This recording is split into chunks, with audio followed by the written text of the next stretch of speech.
muchas gracias, Belmer, muchas gracias al Club de Abogados por la invitación en aras de poder participar sobre el Diplomado de Derecho de Familia y Violencia Familiar.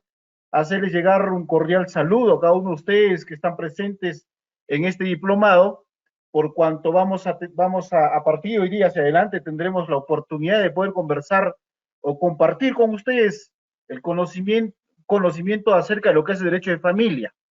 Y también pediré a cada uno de ustedes la participación activa para poder, para poder seguir conversando o para que ustedes puedan manifestar, se puede recalcar. Entonces, dicho eso, empezamos con la exposición. Como dijo Séneca, dice, las cosas más claras se pueden volver más claras aún.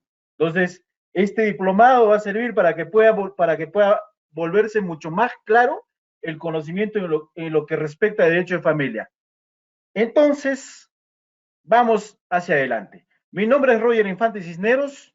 eh, ya he dictado en varias oportunidades en Club de Abogados, no solamente en Derecho de Familia, he dictado en otros cursos. Me supongo yo que algunos de ustedes ya me conocen, espero que sí, y me da gusto nuevamente compartir con ustedes que ya me conocen y con aquellas que recién me van a conocer, que me van a conocer en el devenir del curso, el diplomado a desarrollarse de lo que es Derecho de Familia. Acá tenemos a Litia Patricia, a John Castro, Luis Cabanillas, Zoraida, Margarita, Miriam.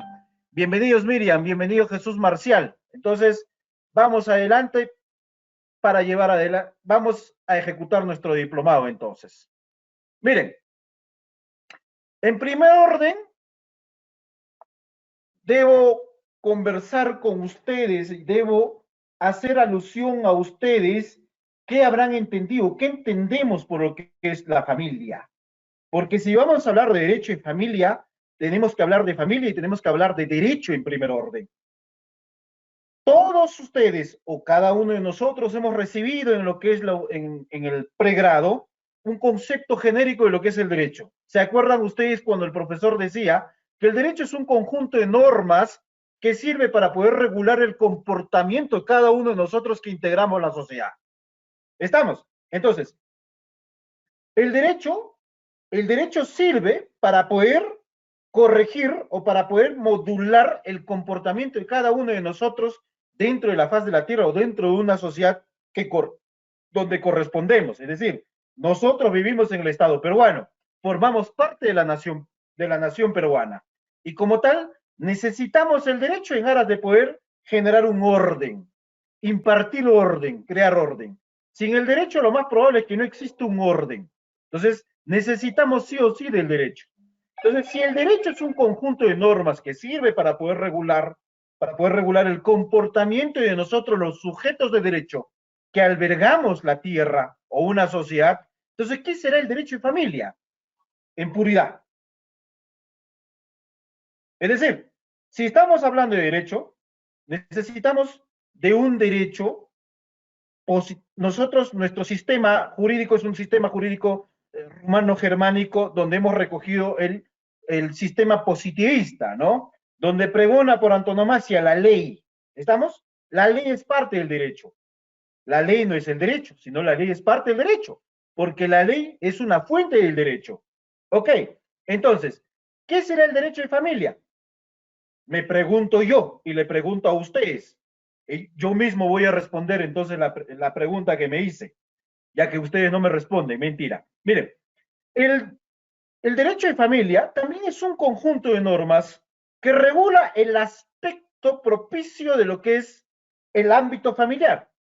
¿Y dónde está regulado? Por ejemplo, tenemos el Código Civil, exactamente el libro de Derecho de Familia, o podemos tener incluso el Código del Niño y Adolescente, donde regula el derecho de familia, o podemos tener incluso, si hablamos de violencia familiar, la ley que establece a lo que es la ley de violencia familiar. Entonces, todo ese conjunto de normas, ya sean normas que sean no, normas infralegales o normas con rango de ley, regulan el derecho de familia. Dije, una de las normas que regula el derecho de familia es el Código Civil, el libro de Derecho de Familia. el el Código de Niño y Adolescente y entre otros. Entonces, ese conjunto de normas regula la disciplina llamada derecho de familia. Si hablamos de derecho, es todo el conjunto de normas. Si hablamos de derecho de familia, es todas las normas que son atinentes a lo que es la disciplina de la familia. Entonces, si eso es el derecho, ¿qué será la familia? Porque para poder hablar de derecho de familia, necesitamos, como una génesis al nacimiento del derecho de familia, necesitamos algo. Ese algo es hablar de lo que es la familia. ¿Y qué será la familia? La familia es una institución natural anterior a la sociedad y el Estado. Miren, ¿ah? La familia, la familia nace incluso desde el Pleistoceno o la era cuaternaria. ¿Por qué?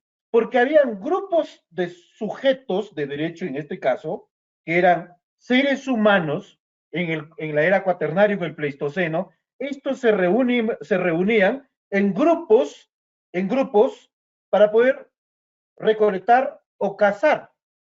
Y ese grupo estaba conformado, podemos hablar incluso si podemos hablar por consanguinidad o por afinidad, pero había una familia.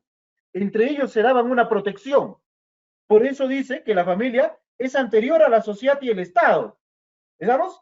Porque el Estado nace a consecuencia de la evolución del ser humano, a consecuencia de la evolución del trabajo y a consecuencia de la evolución de la familia. Ahí nace recién lo que es el Estado y la sociedad.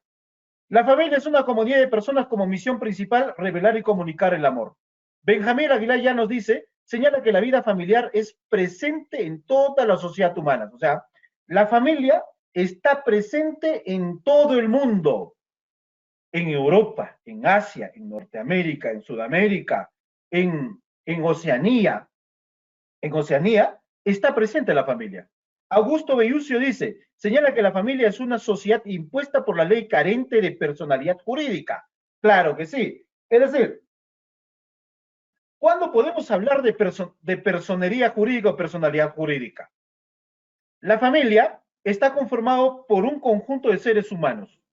Y ese conjunto de seres humanos que conforman la familia pueden tener lazos de consanguinidad o lazos de afinidad, pero forman parte de una familia. Si hablamos de lazos de consanguinidad, estamos hablando de descendientes y ascendientes. ¿Estamos? Puede ser en línea recta o en línea colateral. O lazos de afinidad. Por ejemplo, yo, Roger Infante Cisneros, estoy casado, vamos a suponer, con una señora que se llama Anacleta Mamani Mamani. Entonces, la familia de Anacleta Mamani Mamani bien, van a formar parte de mi familia. Yo voy a formar parte de su familia en condición de afinidad.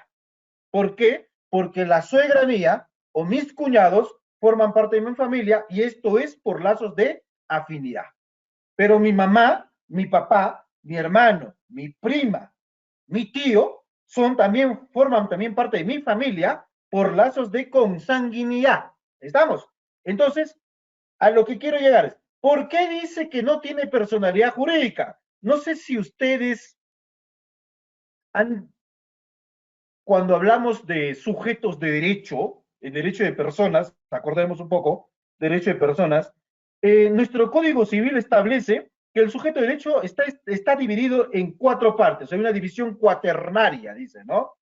Uno es el concebido, dos es la persona natural, tres es la persona jurídica, esto tiene relación con la personalidad jurídica, y tres son conjunto de personas que no llegaron a formar parte, que no llegaron a ser considerados como persona jurídica.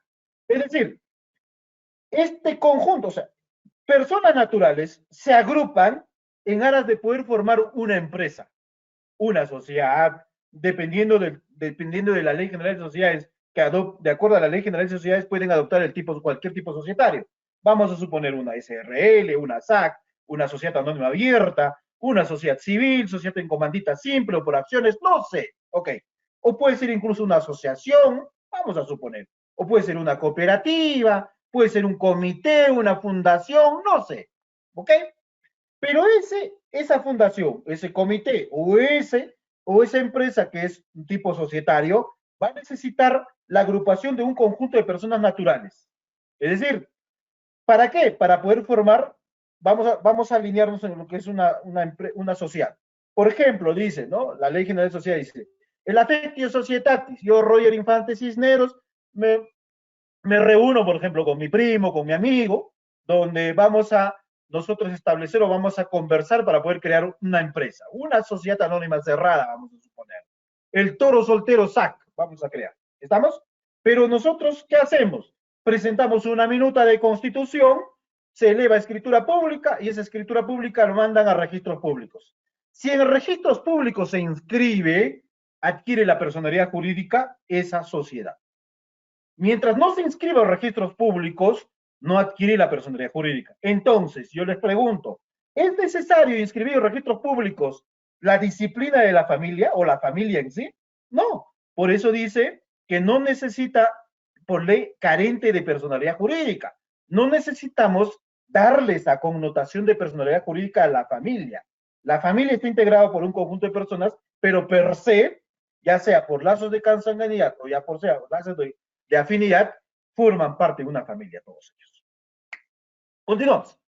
Dice, la Constitución Política del Estado señala, en su artículo 4, que la comunidad y el Estado protege a la familia y promueve el matrimonio, reconoce a estos últimos como una institución natural y fundamental de la sociedad.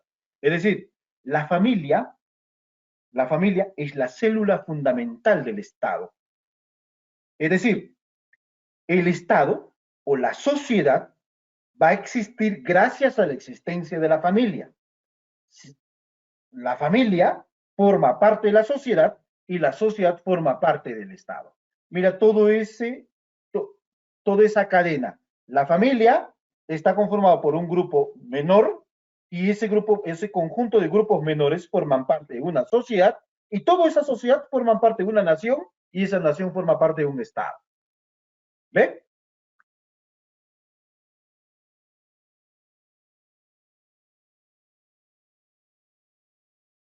Pasamos. A ver, tipos de familia. Permítame. Tipos de familia. Familia nuclear. ¿A qué nosotros nos referimos con la familia nuclear? Normalmente la familia nuclear es a consecuencia de una unión de hecho, de una convivencia o de un matrimonio. Es decir, la familia nuclear está conformado por papá, mamá e hijos. En esencia, eso es la familia nuclear. Supongamos yo, Roger Infante Cisneros, contraigo matrimonio con X persona. Ese matrimonio que contraje va, a consecuencia del matrimonio que contraje, hemos procreado nuestros menores hijos. ¿Ok? Entonces, esta familia nuclear está conformado por Roger Infante Cisneros, esposa de Roger Infante Cisneros, y los hijos que han procreado dentro de ese matrimonio. Ahora, ustedes se preguntarán, ¿solamente dentro del matrimonio o solamente el matrimonio puede apuntar o puede coincidir a formar parte de la familia nuclear? No, también en la unión de hecho. Yo, Roger Infante Cisneros, convivo con una persona X. ¿Y qué dice el Código Civil y la Constitución? Dice 2 años de convivencia continua y pública, y tiene que haber una declaración expresa, ya sea en vía notarial o vía judicial, sobre la unión de hecho, y se inscribe en los registros públicos, he formado parte de una familia. Y ustedes se preguntarán, ¿y solamente esas dos disciplinas dan o tienen como consecuencia o dan una génesis de la familia nuclear? No, también la convivencia. Hay tantas personas que incluso han convivido 40 años, han procreado sus hijos, sin embargo, nunca han hecho una declaración de unión de hecho, pero han convivido, son concubinos.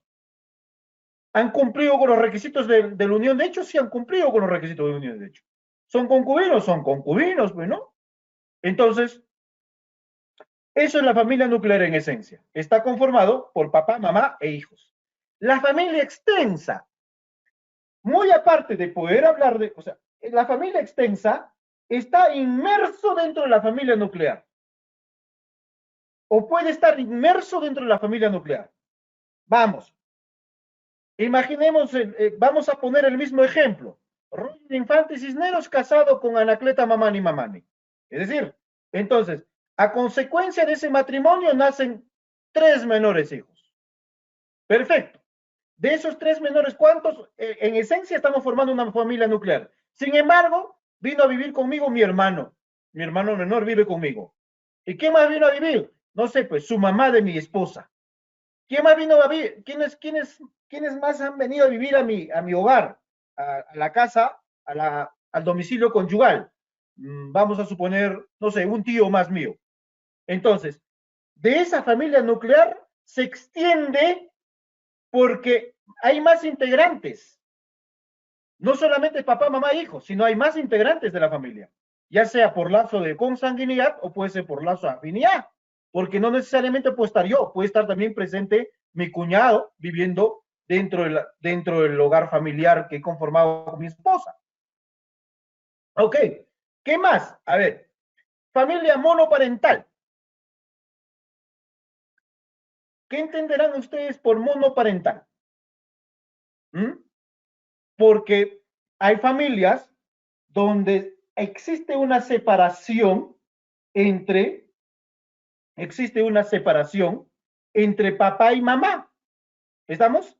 Entonces, si hay una separación entre papá y mamá, el hijo o los hijos pueden vivir con uno de los padres, ya sea con el papá o ya sea con la mamá. ¿Estamos? La familia reconstituida, imaginémonos, esta de la reconstitución es cuando puede existir una separación de los miembros de la familia y esa separación de los miembros de la familia nuevamente se reúnen, se unen, o sea, de la separación vuelven a unirse, reconstituida. Concubinato, hemos dicho. El concubinato normalmente, quiero contarles, es para hablar esto del concubinato. Para poder hablar del concubinato, tenía que convertirse en ley.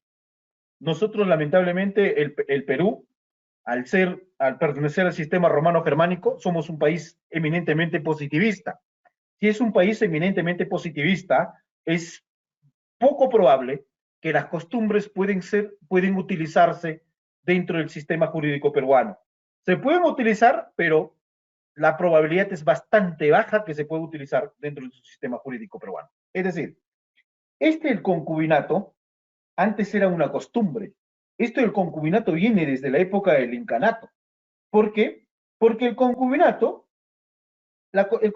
servía para poder determinar si esas personas, varón y mujer, que estaban conviviendo en una prueba de matrimonio, si se ponen a convivir, si se entendían, podían casarse. Si no se entendían, no se casaban, simplemente, ¿no? Dejaban de convivir.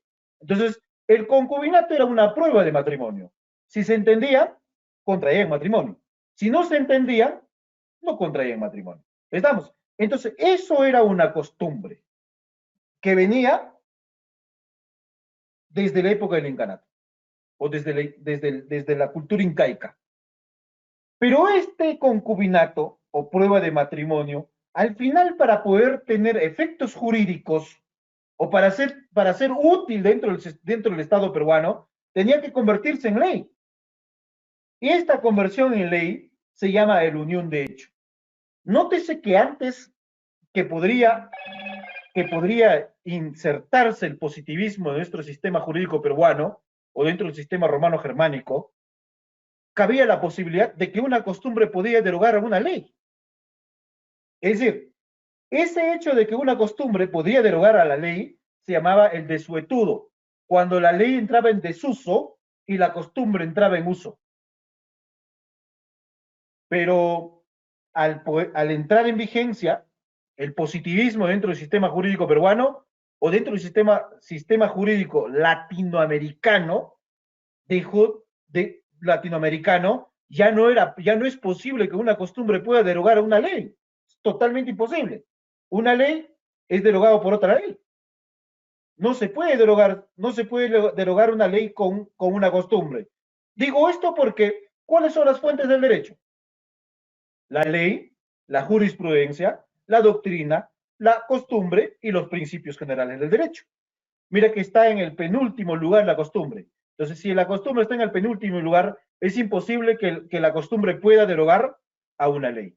Entonces, se convirtió en una ley el concubinato, que es la unión de hecho que está consagrado en nuestra Constitución Política del Estado, y está también, recoge también nuestro Código Civil y hace una definición de lo que es el unión de hecho. Entonces, la familia también puede estar conformado a consecuencia de una unión de hecho o una convivencia. Convivientes homosexuales, también podemos hablar de una familia de convivientes homosexuales. Ustedes se preguntan, ¿puede existir o existen convivencias homosexuales en el Perú?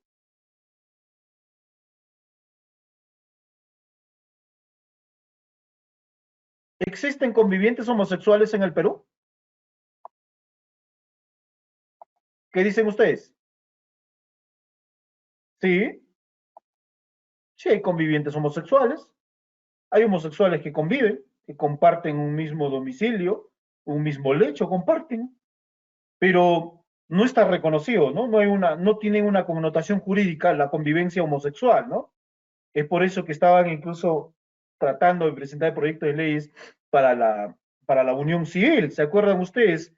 Si no me equivoco, fue Carlos Brus que presentó un proyecto de ley que, que a Dios gracias, bueno, eso digo yo porque yo por lo pronto, yo soy yo no conculco con el matrimonio homosexual, no conculco, está fuera de mi radar el matrimonio homosexual, pero por eso digo, gracias a Dios no se dio el matrimonio homosexual, pero bueno, eso es mi percepción, cada uno de ustedes tienen su forma también de pensar, cada uno de ustedes tienen una posición enmarcada, ¿no? Entonces, yo tengo esa posición enmarcada. Por lo pronto, yo soy una familia conservador y como tal, mi familia tampoco estaría de acuerdo con el matrimonio homosexual. Pero sin embargo, sí se da la convivencia homosexual, ¿no? Sí se da la convivencia homosexual eh, y en esa convivencia homosexual incluso adquieren bienes, ¿no? Adquieren bienes.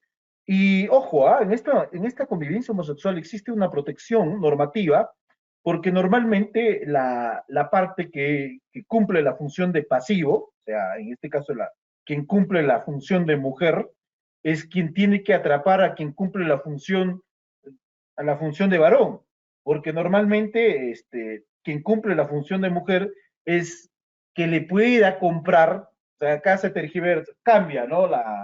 Puede haber un mutatis mutandis en lo que ocurre entre varón y mujer, ¿no? Una mujer joven con un varón de avanzada edad, esta mujer joven puede contraer matrimonio o tiene una relación amorosa por una condición. La condición es patrimonial, ¿no? Sacar el beneficio de esa convivencia o esa relación amorosa que tenga.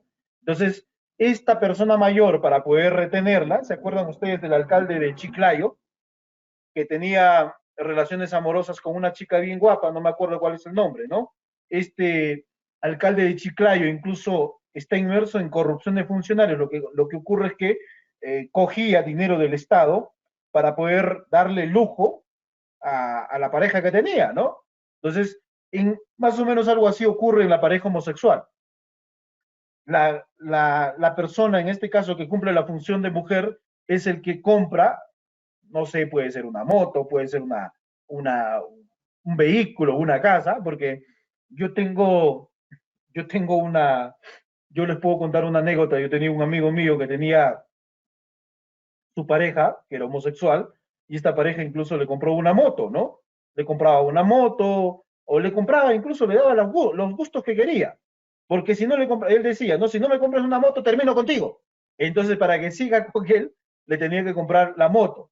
Entonces, acá, con ese ejemplo que estoy citando, existe una protección. Y la protección es que normalmente quien cumple la función o el papel de varón, ¿no? O el activo, como dicen, una vez que le compren la moto o la casa, al final se va, ¿no? Lo deja, lo abandona. ¿Por qué? Porque ya, pues, ya tiene la moto, ya tiene el vehículo, ya tiene la casa, ¿no? Pero eso no significa que podría quedarse al 100% o tendría que quedarse con la moto, con el vehículo, sino que la otra parte podría demandar por enriquecimiento sin causa en enriquecimiento indebido, ¿no? Y existe esa protección que está diseñado incluso en el Código Civil, ese tipo de protección. Entonces, puede darse eso. No sé si habrán preguntas, vamos conversando. Pueden estar preguntando, normal, ¿ah? A ver, vamos a ver.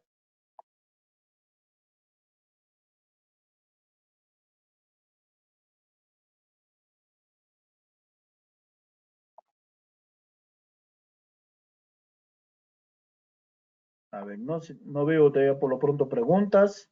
A ver, vamos a ver. Una pregunta, a ver, acá hay una pregunta, si no me equivoco.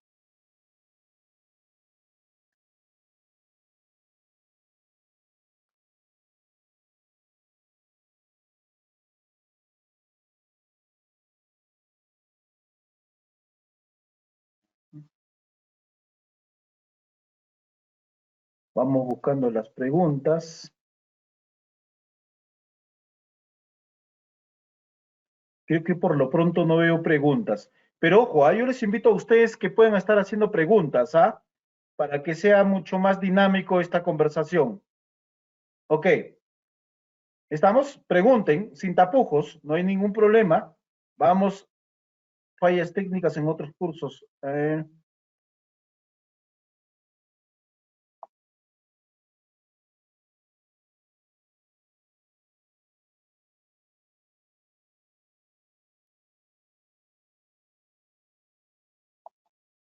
A ver, me dice, entonces legalmente podemos decir que una familia está compuesta por dos padres homosexuales más sus hijos sean de ellos o de uno de ellos ya procreados con anterioridad o de los dos ellos antes de convivir.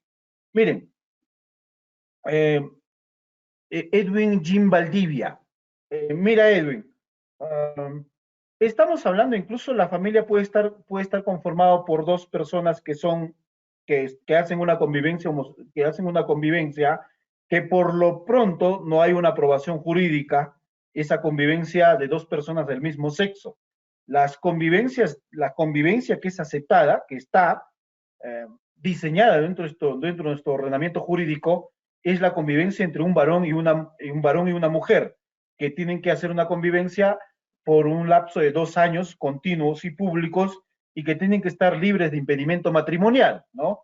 Eso es una convivencia donde sí recoge nuestro ordenamiento jurídico, pero no recoge. Ahora, ¿puede darse una convivencia de dos personas del mismo sexo? Sí, pues esa convivencia de personas del mismo sexo y que pueden tener incluso, y que pueden tener incluso, hayan tenido hijos con anterioridad y esos hijos que puedan formar parte de ellos también forman parte de una familia.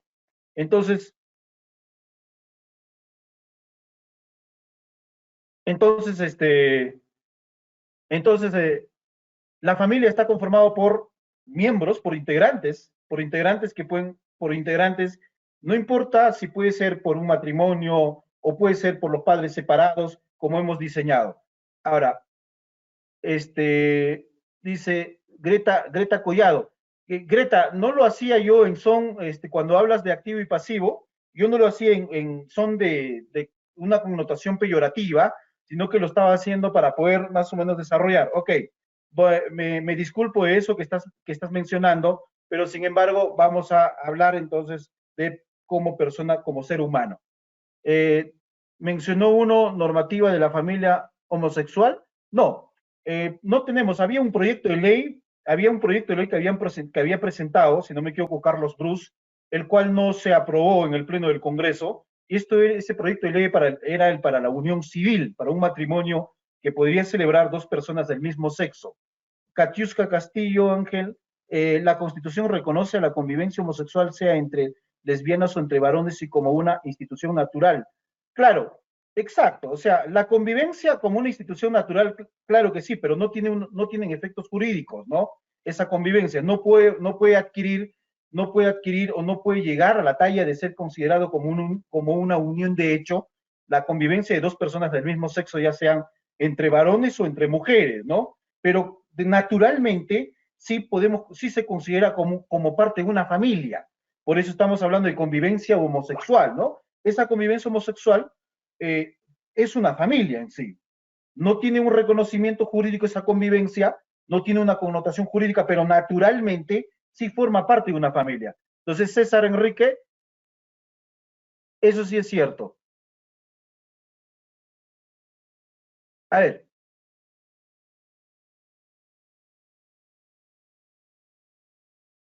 entonces, pasamos al otro punto.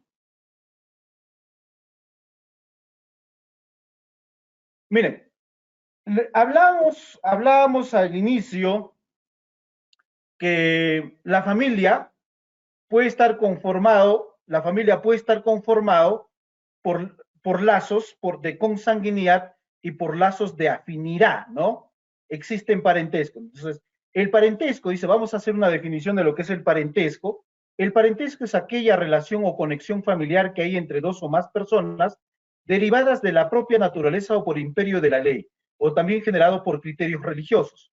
Para Borda, es el vínculo jurídico que nace de lazos de sangre, del matrimonio o de la adopción. Miren, eh, el parentesco puede ser, como estuve haciendo o mencionando en un inicio, el parentesco puede estar conformado por consanguinidad o por afinidad, ¿no? O puede ser incluso parentesco religioso. A ver, el parentesco por consanguinidad puede ser en línea recta o línea colateral. En línea recta es ascendentes y descendientes en línea infinita, ¿no?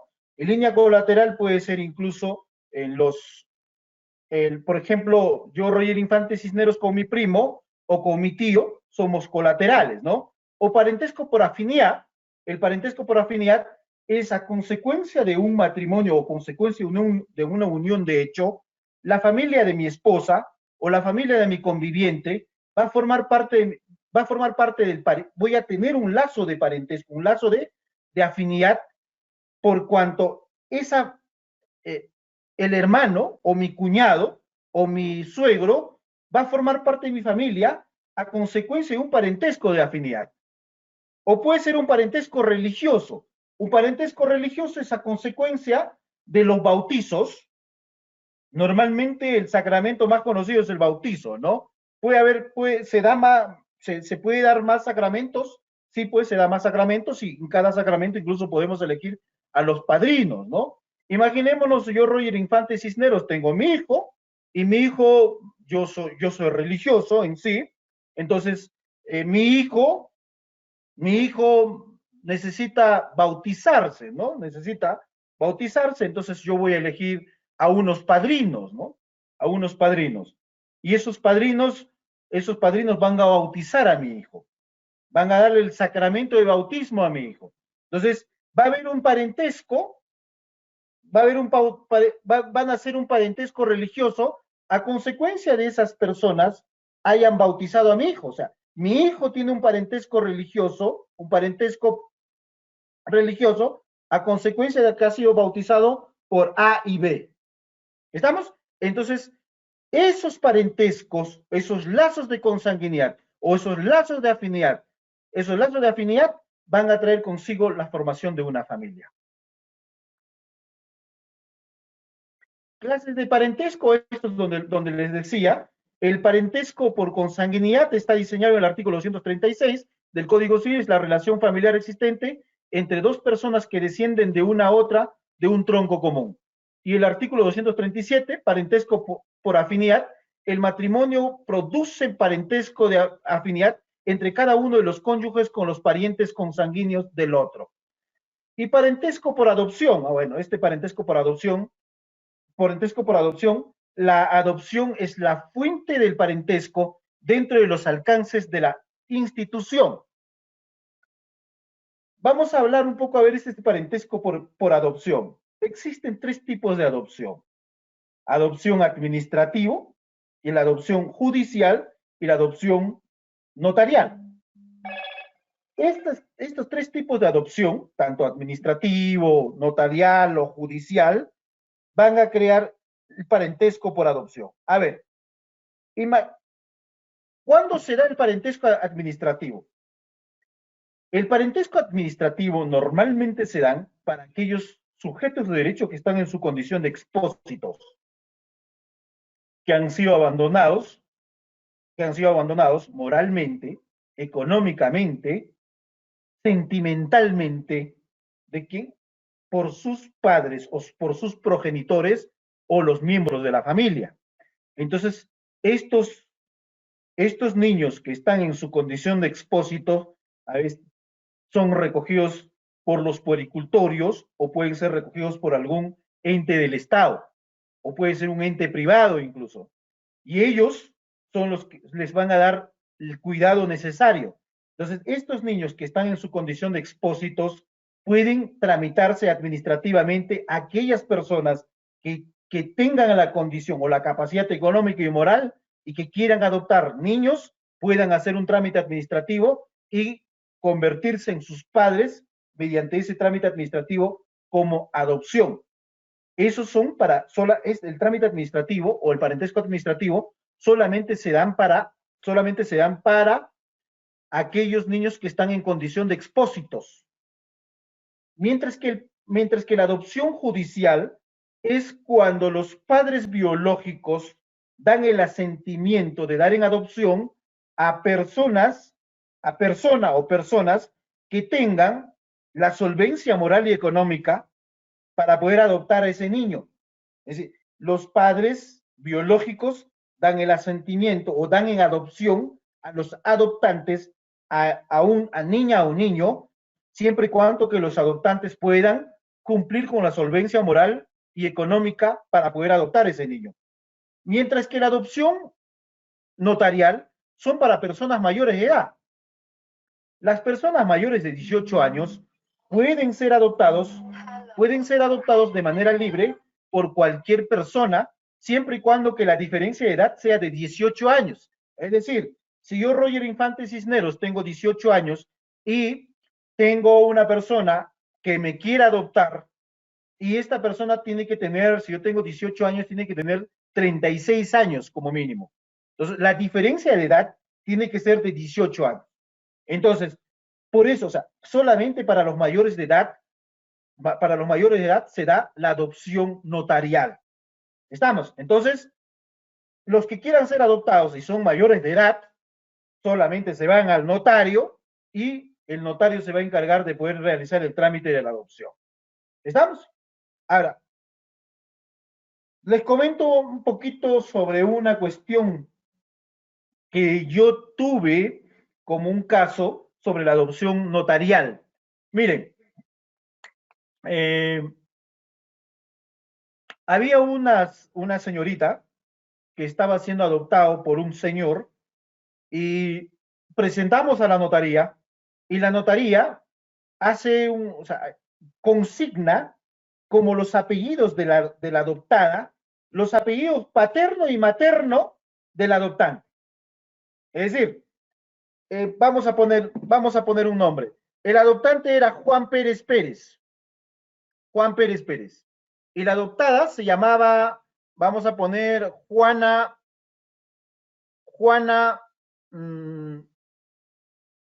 a ver qué, Juana Rodríguez García. Estamos. Pero el adoptante era Juan Pérez Pérez.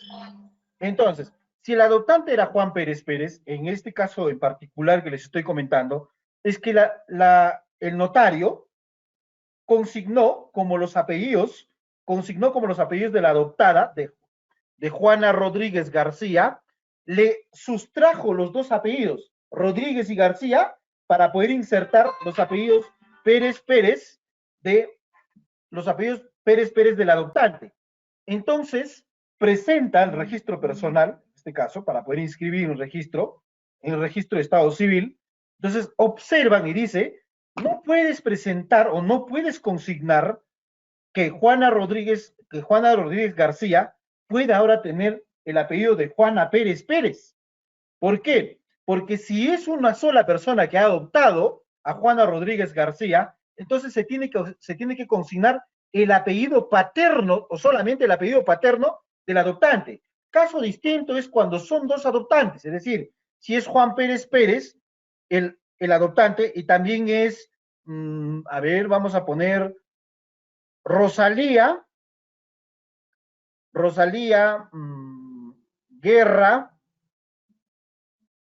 Guerra Linares. ¿Estamos? Entonces, si son dos los adoptantes, el adoptado tendrá que recoger los apellidos de cada uno de los adoptantes, los apellidos paternos de cada uno de los adoptantes. Si Juan Pérez Pérez es el adoptante y Rosalía Guerra Linares también es la adoptante, entonces Juana Rodríguez García va a reemplazar sus apellidos paterno y materno con el apellido paterno del adoptante de Pérez, entonces sería Juana Pérez, y si Rosalía es Guerra, Juana Pérez Guerra. Se va a reemplazar los apellidos paterno y apellido materno de Juana. Juana Rodríguez García se va, ahora ya no va a ser Juana Rodríguez García, sino va a ser Juana Pérez Guerra, siempre y cuando que hayan dos adoptantes. Si hay un solo adoptante, como el caso en particular que les estoy comentando de la notaría, donde yo hice en este caso la adopción, hice el trámite de adopción, entonces yo lo había observado eso, y solamente puede consignarse el apellido paterno del adoptante, lo que significa que Juana Rodríguez García tiene que tener la identidad completa de Juana Pérez García, es decir, va a reemplazar su apellido paterno, que es Rodríguez, con Pérez, manteniendo incólume su apellido materno, que es García.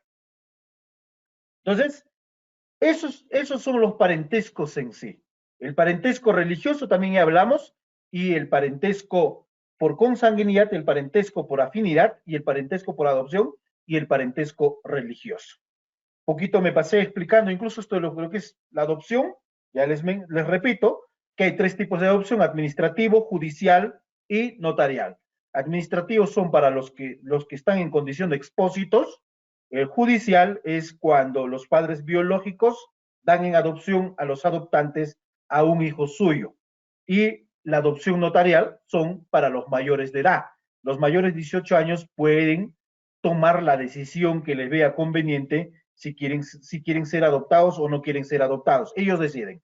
Mientras no sea mayor de edad o no tenga la capacidad de ejercicio, entonces todavía estamos a expensas de que tiene que decidir los padres biológicos en caso de que pueda darse lo que es la adopción.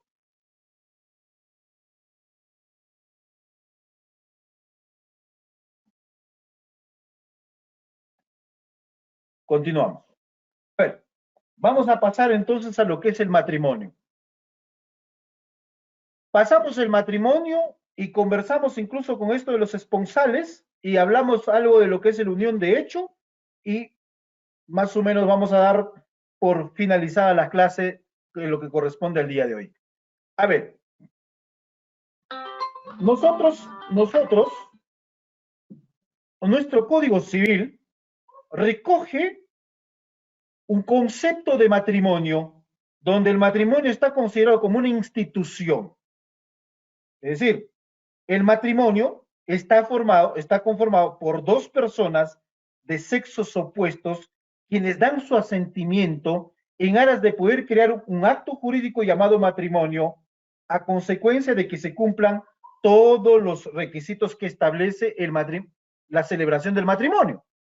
Es decir, el matrimonio tiene requisitos que cumplir para poder celebrarse el matrimonio.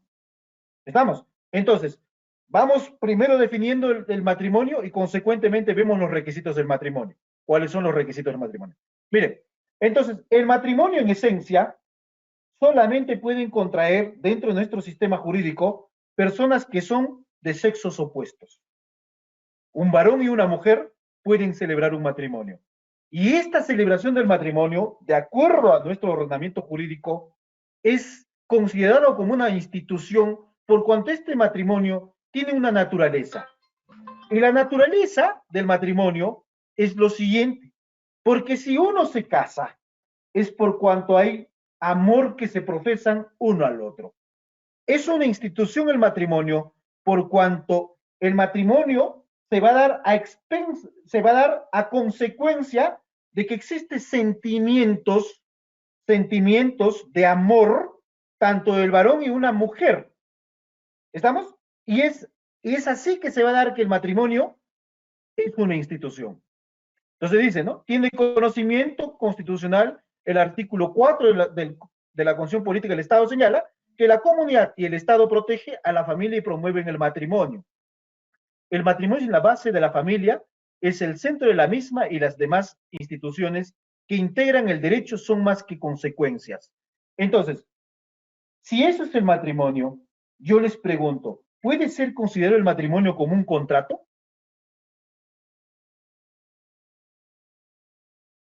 ¿Podrá ser considerado el matrimonio como un contrato?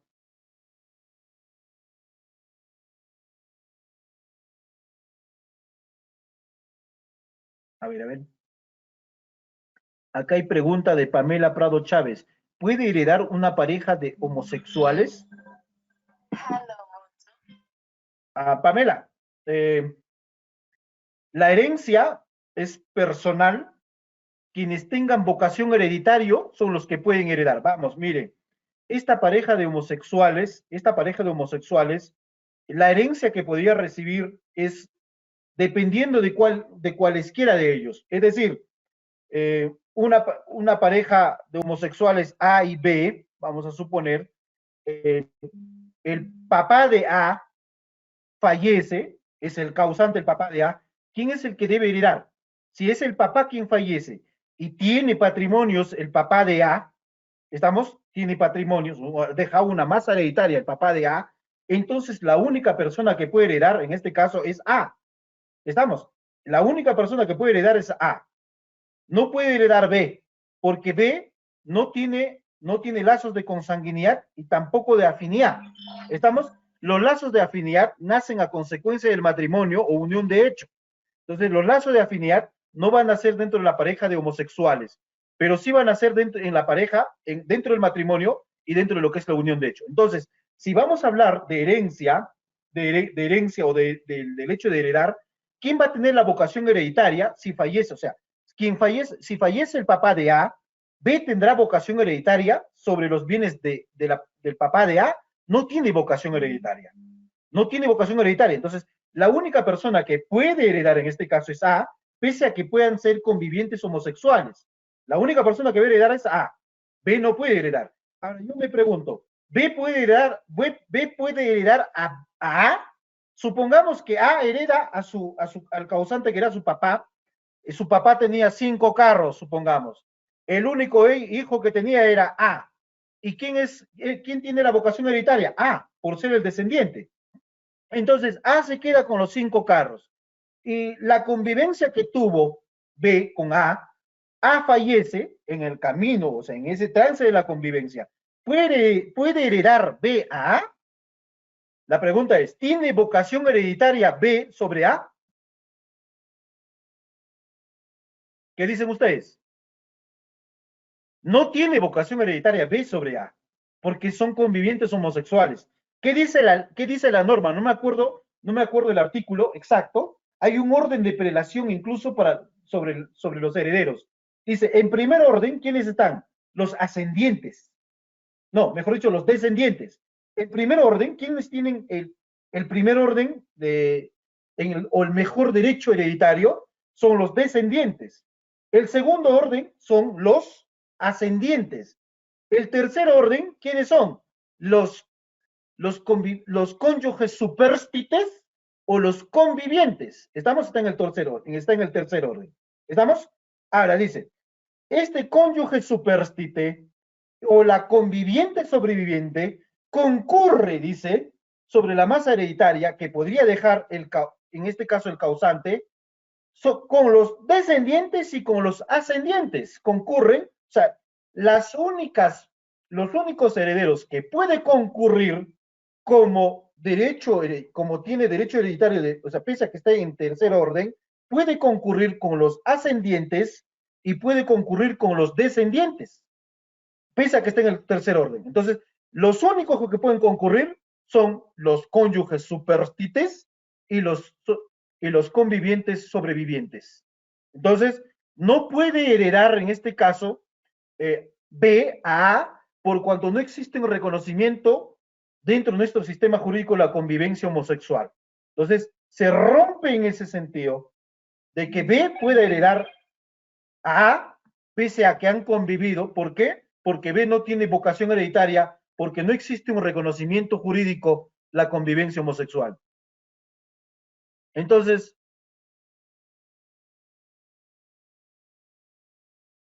pero si da una convivencia y pueden compartir bienes como pueden intervenir la ley. A ver qué dice. Ejemplo, pero si se da una convivencia y pueden compartir bienes como pueden intervenir la ley, no sé, a ver, si me está hablando de una convivencia entre un varón y una mujer, y puedan en este caso llegar a poder constituir una declaración de unión de hecho, esta unión de hecho, mire, a ver, ¿se acuerdan que estuve hablando en un inicio de lo que es el sujeto de derecho, que había una división cuaternaria? Nuestro Código Civil ha obviado otro tipo de sujetos de derechos que también cumplen o tiene la misma naturaleza de ser considerado como tal. La sociedad ganancial es un sujeto de derecho, la unión de hecho es un sujeto de derecho. La convivencia de dos personas de sexos opuestos, libres de impedimento matrimonial, que hayan declarado esa convivencia,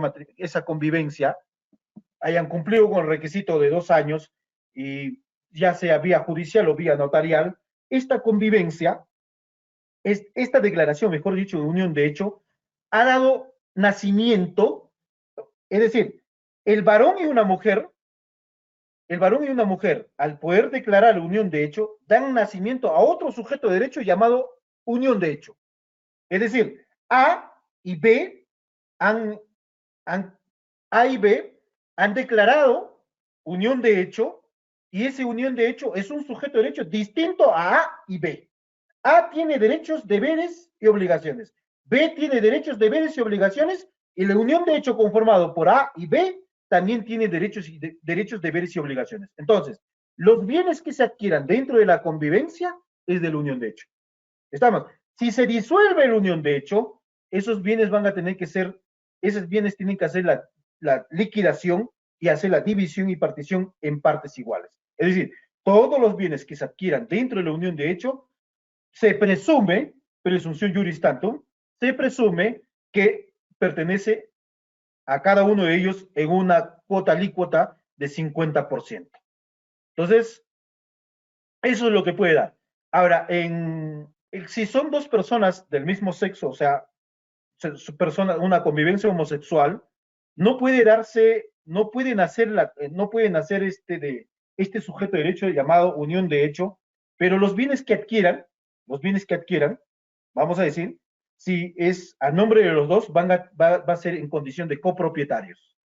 Van a ser copropietarios los bienes que adquieran. Los convivientes homosexuales que compren bienes a nombre de los dos son copropietarios.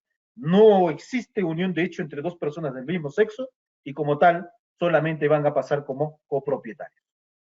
Si dos esposos, hombre y mujer, no tienen hijos, pero sí tienen propiedades sí tienen propiedades, ¿qué pasa, doctor? Los requisitos para la unión de hecho son, a ver, no necesitas tener hijos para poder declarar unión de hecho. ¿Ah?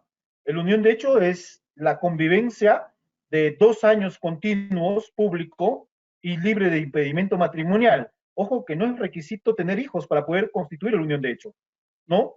La constitución de unión de hecho se va a dar mientras no tengas hijos o tengas hijos. No hay ningún problema en la constitución. Entonces dice, hombre y mujer no tienen hijos, pero sí tienen propiedades. Oh, claro, eh, si tienen propiedades, esa propiedad es de la unión de hecho. Si lo han comprado dentro de la convivencia, esa propiedad es de la unión de hecho.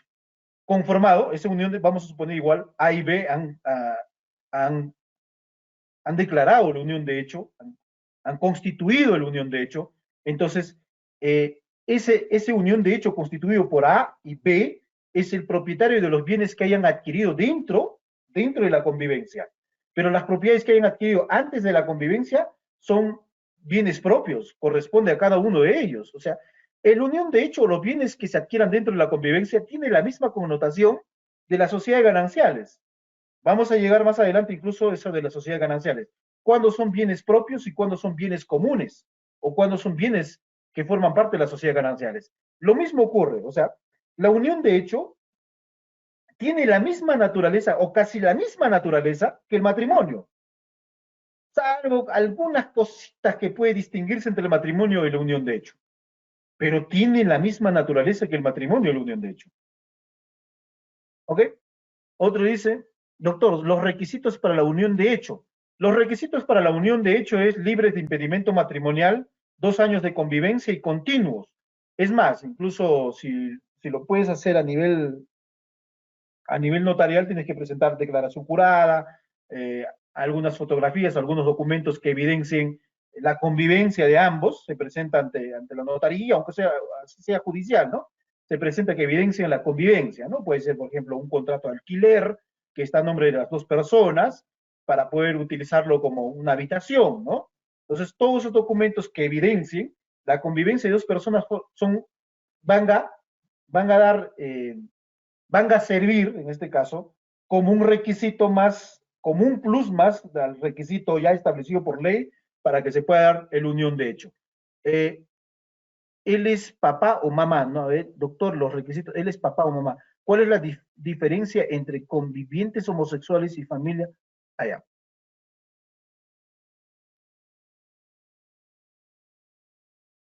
A ver, ¿qué más? Buenas noches. ¿Cuál es la diferencia entre familia homoparental y convivientes homosexuales? Ya, ok.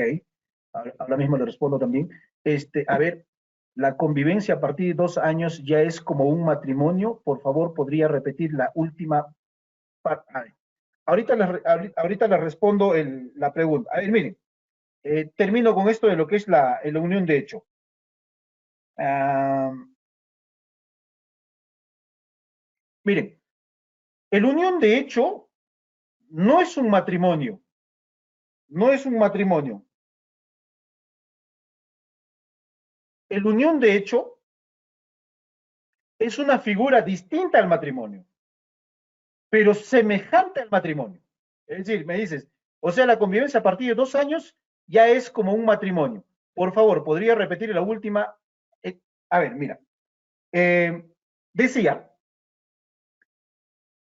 la convivencia que cumpla, la convivencia que cumpla los 2 años de convivencia, o sea, la convivencia que haya transcurrido 2 años libres de impedimento matrimonial.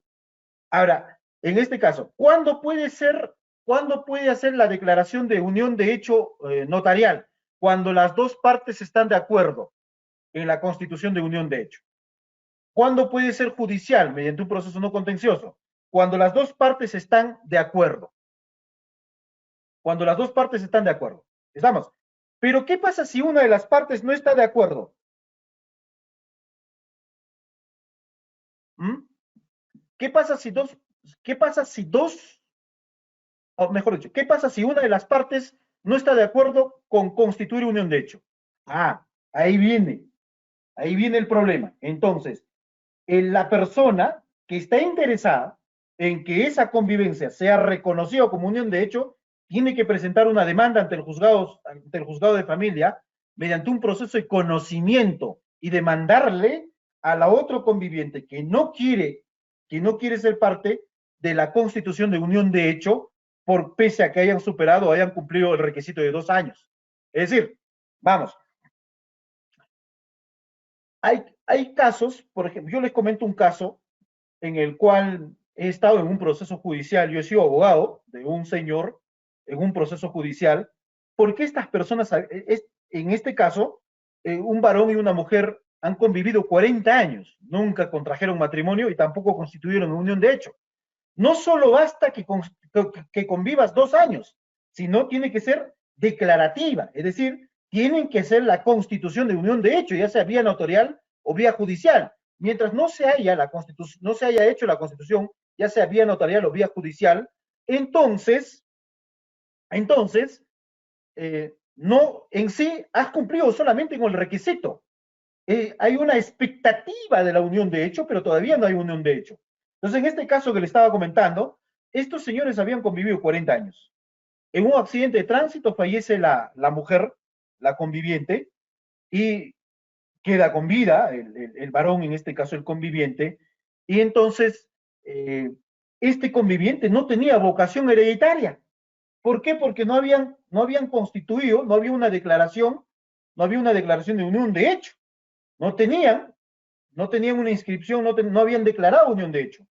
Entonces, eh, como era un accidente de tránsito, el SOAT, si no me equivoco, creo yo, el SOAT reconoce el equivalente a 4 UITs para los herederos forzosos del causante. En este caso, la conviviente que ha fallecido, como mi patrocinado, que era el conviviente con vida, no tenía vocación hereditaria, y quien recogió en este caso el equivalente de la 4 UITs, que era el del SOAT, no estoy seguro del 4 UITs, pero más o menos es algo así, quien fue beneficiario de eso fue el papá de la o sea, en este caso de la causante, porque todavía estaba con vida el papá. Era el ascendente de ella y como tal tenía vocación hereditaria.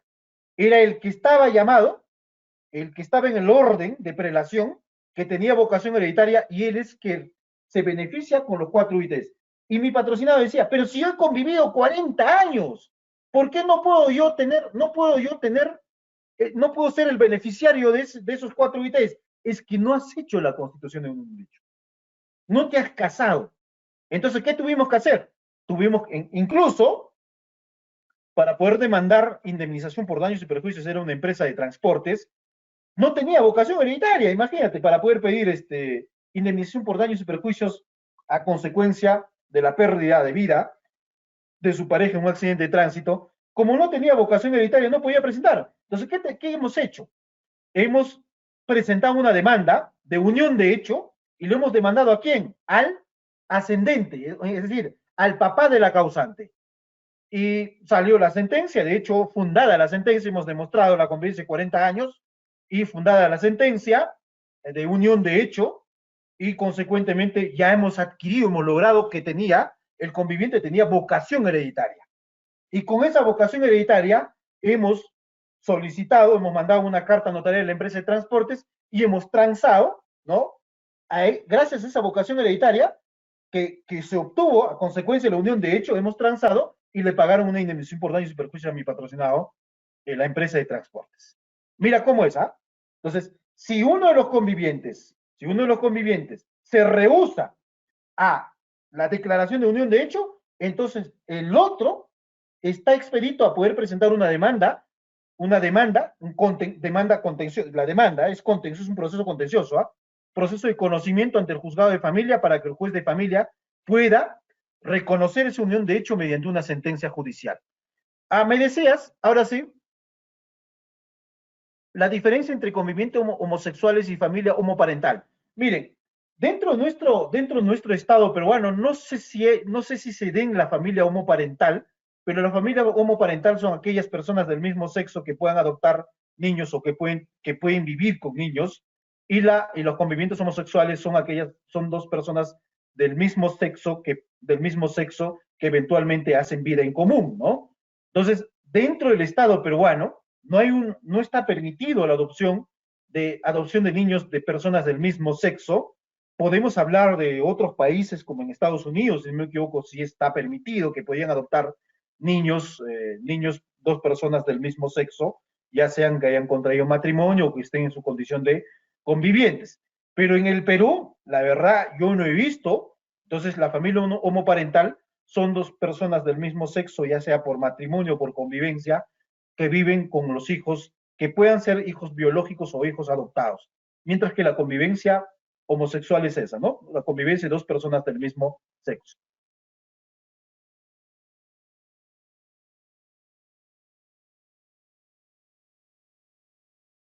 Ya. Enriquecimiento, Cipriano, enriquecimiento sin causa. Eh, no sé, el enriquecimiento sin causa está protegido dentro de la convivencia de dos personas del mismo sexo. Es decir, hay una persona A, una persona B, que son personas del mismo sexo, hacen una convivencia, y sin embargo A es la persona que tiene solvencia económica y B es la persona que no tiene solvencia económica. Sin embargo, al tener solvencia económica, compra bienes a nombre de B. Quien aporta el dinero es A por el hecho de que tenga solvencia económica y compra a nombre de B, que es su pareja del mismo sexo, que no tenga solvencia económica. Entonces, el hecho de haber adquirido bienes a nombre de B, o sea, A ha adquirido bienes a nombre de B y el aporte que dio es A, B no tiene solvencia económica, no tiene dinero en lo absoluto. Entonces, En una separación que se va a dar esa convivencia de dos personas del mismo sexo, es un hecho que B se va a llevar los bienes. Porque si vamos a ver desde un punto de vista del derecho de propiedad, B va a decir, yo soy titular de esos bienes. Él va a decir, B va a decir, yo soy titular. La titularidad de estos bienes están a mi, la titularidad de estos bienes están a mi nombre. Yo gozo de la titularidad y como tal, yo me los llevo los bienes. Y A puede retener, no puede retener A. Entonces, ¿qué tiene que hacer A para poder recuperar esos bienes o consecuentemente el importe de la venta de esos bienes? Lo que A tiene que hacer es presentar una indemnización por daños y perjuicios por enriquecimiento sin causa o enriquecimiento indebido, porque B se está enriqueciendo indebidamente a consecuencia, aprovechando la convivencia que tuvo con A, pese a que B sabe que la única persona que tenía la solvencia económica es A. Entonces A tiene que recuperar ese dinero, ese empobrecimiento que tuvo por cuanto compró un bien a favor de B. Tiene que demandar enriquecimiento sin causa a B, presentar una medida cautelar, si es posible, rematar esos bienes y con el importe del remate cobrarse el dinero que ha invertido, mejor dicho, el dinero que ha pagado para poder comprar esos bienes a favor de B. Entonces, ahí es donde se va a dar el enriquecimiento sin causa. Eh, la injertada es igual a la, no, no lo entiendo, Jorge Valdivia, no sé, la injertada es igual, no sé, no sé qué quiso decir. Podría hacer llegar mis preguntas, a ver, la hijada, la hijada, ¿qué familia pertenece cuando vive con sus padrinos?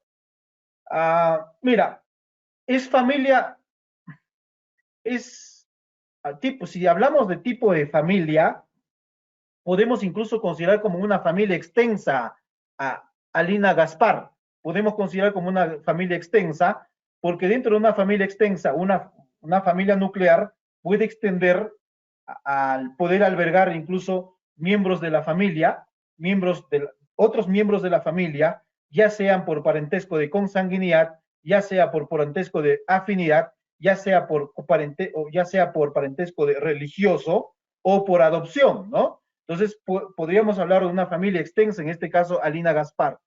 Buenas noches, ¿podría explicar mejor la diferencia entre familia?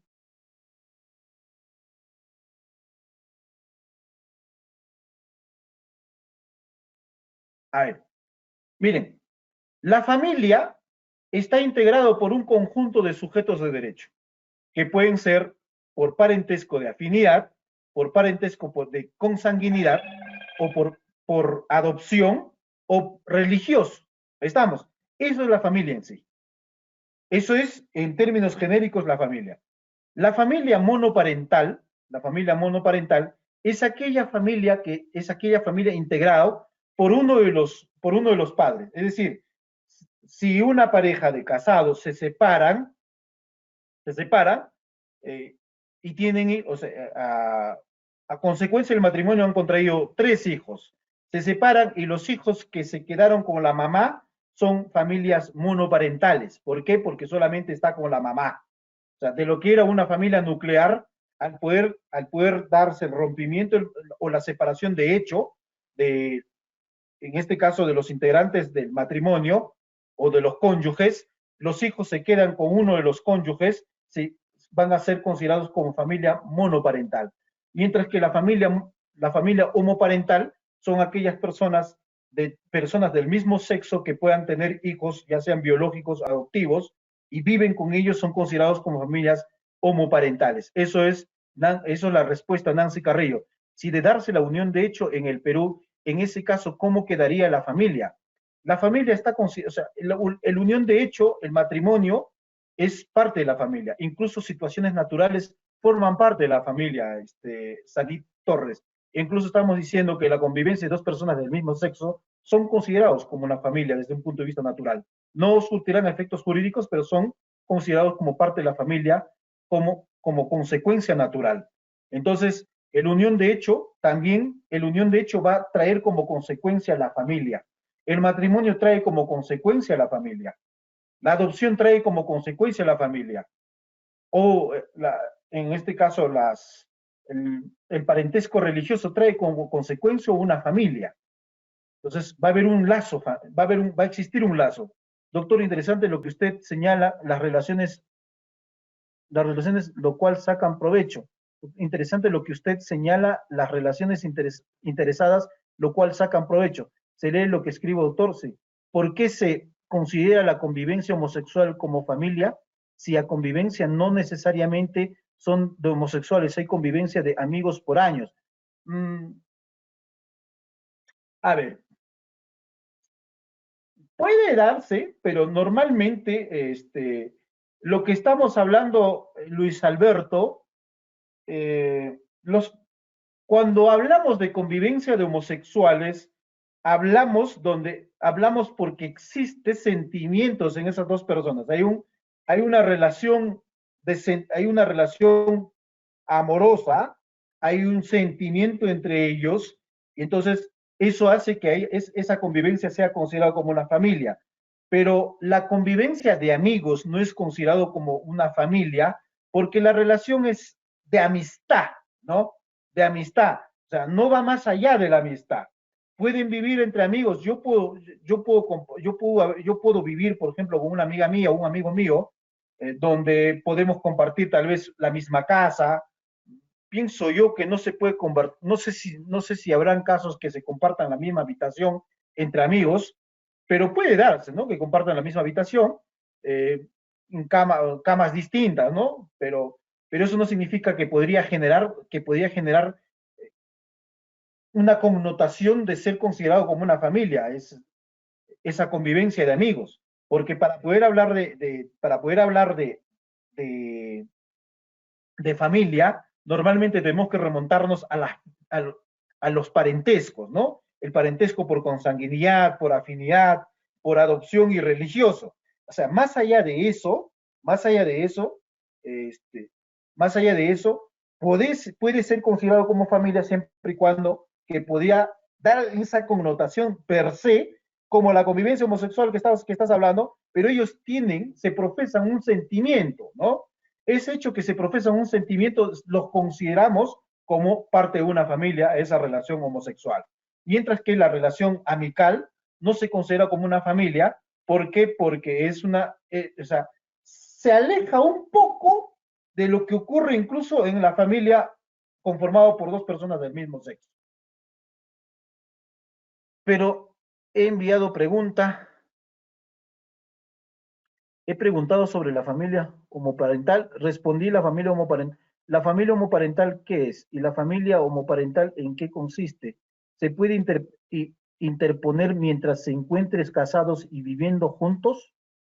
A ver, no le entiendo esto, Cipriano Benjamín. ¿Se puede interponer mientras se encuentren casados y viviendo juntos? Si están casados, Benjamín. Ellos han contraído el matrimonio mientras no se declare la nulidad de ese matrimonio o la anulabilidad de ese matrimonio. Eso surte sus efectos jurídicos. No necesita ningún tipo de demanda, salvo para poder pedir la nulidad o la anulabilidad del matrimonio, ¿no? Si la convivencia se da a consecuencia del matrimonio, no hay ningún tipo de demanda que tendrías que presentar, salvo para la nulidad, anulabilidad o caso contrario para la disolución del vínculo matrimonial, ¿no? Que es el divorcio. Podrías interponer podrías interponer. Ojo, en una familia, por ejemplo, puede darse la unión de hecho, la convivencia de unión de hecho, y consecuentemente puede darse también lo que es el matrimonio. A ver, planteo mi interrogante por el ejemplo dado de la pareja homosexual. A ver, no sé, a ver, no, ¿cuál es la interrogante, Silvia? No encuentro el interrogante. Me parece algo machista decir que la persona que hace función, ya bueno, ya me rectifiqué en este caso, Ángel, de eso. Ya estoy hablando, sino que lo dije para mejor entender, no lo dije desde un punto de vista peyorativo, sino solamente lo dije para mejor entender. Ya lo expliqué eso. Son dos personas del mismo sexo, son personas del mismo sexo, pero el ejemplo que puse es incluso en lo que es enriquecimiento sin causa, ¿no? Yo no se aprecia las preguntas de los demás. Buenas noches, ¿cuándo es familia homoparental? Ya lo dije, una ahijada también ya lo dije, buenas noches. Eh, tenemos el caso Atala Rifo y el caso Reinaldo Scholz, pero sería un gran desafío constitucional y un cambio en las estructuras de la familia, ¿ok? La familia monoparental, que se dan tres rupturas sentimental, pueden ser por parte del padre y el otro por parte de la madre, ¿sí? Igual, ya le dije, nos habló de denuncia de enriquecimiento ilícito y convivientes homosexuales solo es para ellos o se puede haber denuncia. Ah, ojo, no necesariamente puede ser incluso dentro, no necesariamente puede darse en la convivencia de homosexuales. No es una denuncia, es una demanda. Demanda por enriquecimiento indebido, enriquecimiento sin causa. ¿Estamos? Eso tiene una connotación civil, netamente privado. En cambio, la denuncia es por la comisión de algún delito, ¿no? Si hay un delito que se comete, se interpone una denuncia. No necesariamente puede darse enriquecimiento sin causa o enriquecimiento indebido sobre una convivencia de dos personas del mismo sexo, ¿ah? Puede darse incluso sobre personas de sexos opuestos, ¿ah? Imaginémonos, imaginémonos, a ver, y esto es un caso, no, son casos que se dan normalmente en el Perú.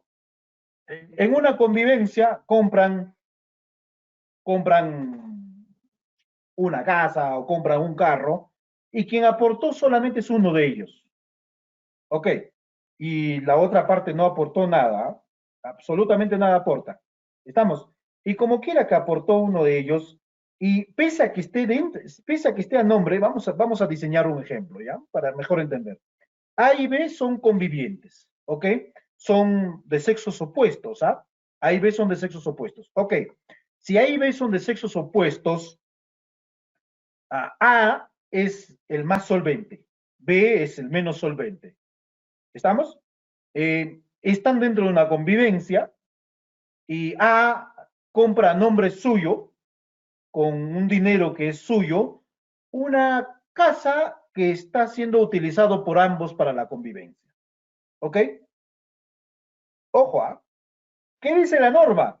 Dice, si se, si se compró dentro de la convivencia, no importa que esté a nombre de uno solo, lo que importa es que se compró dentro de la convivencia. Si se compró dentro de la convivencia, se presume, dice, que ambos han aportado y como tal corresponde a ambos, o corresponde a la unión de hecho, o corresponde a ambos ese bien que se adquirió. Entonces, ¿qué tiene que hacer? ¿Qué hace, por ejemplo, en este caso B? A compró dentro de la convivencia una casa a nombre suyo y convivió con B. Se separan, nunca han constituido unión de hecho, se separan. Entonces B dice, pero esa casa se compró dentro de la convivencia. ¿Qué va a hacer B?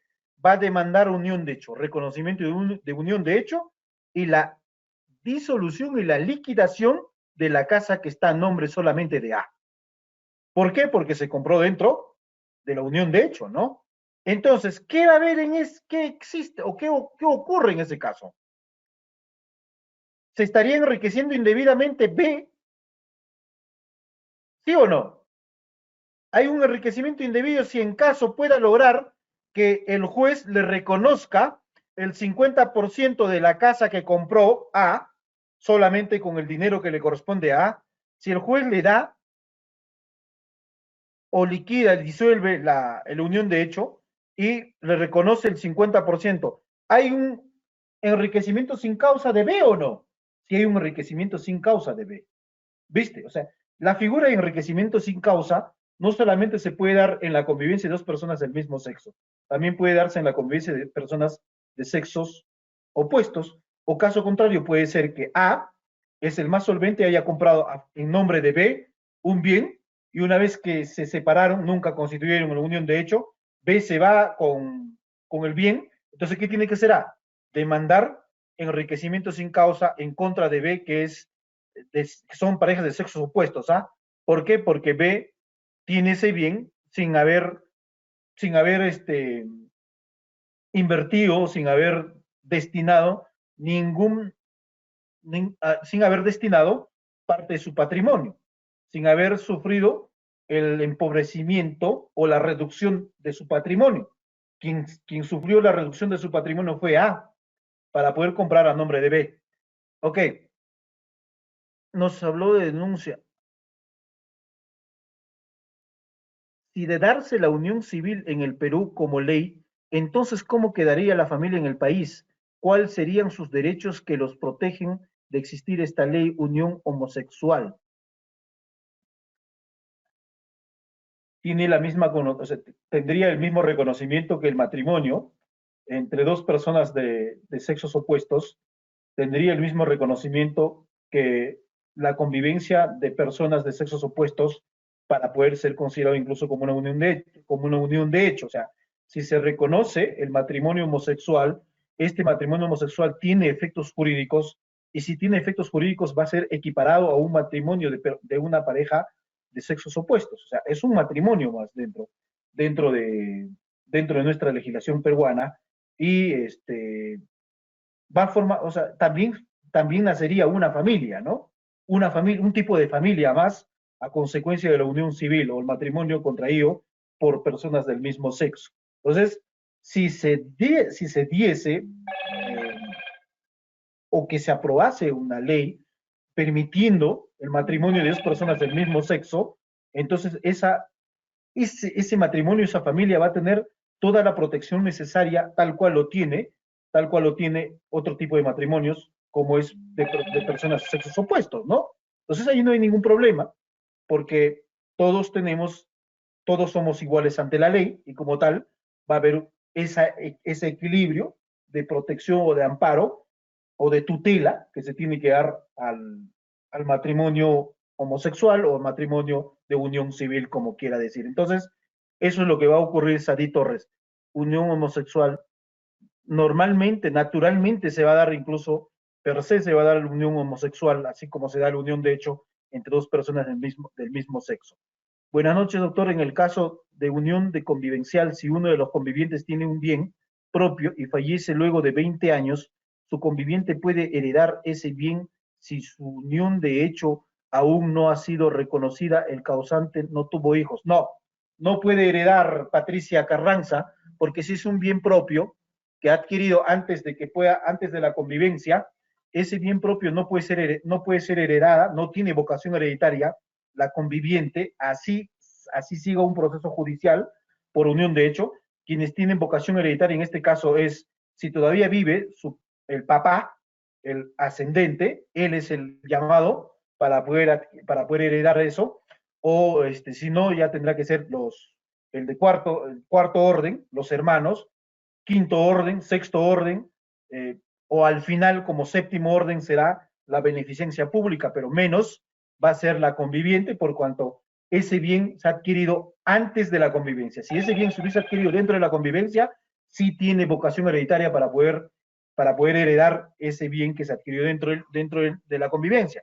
Pero los bienes que se hayan adquirido antes de la convivencia no tiene vocación hereditaria la conviviente, por cuanto la vocación hereditaria lo van a tener el del primer orden, segundo orden, cuarto orden, quinto orden, sexto orden y séptimo orden, que es la beneficencia pública o el Estado, menos la conviviente. Salvo que haya dejado un testamento, ¿no? Salvo que haya dejado un testamento y en ese testamento sí que considera, en este caso, como su heredero a la conviviente, sí, normal, no hay ningún problema, podía dejar el 100% de ese bien en un testamento. Pero en una sucesión intestada es imposible que pueda heredar la conviviente un bien propio que se ha adquirido antes de la convivencia.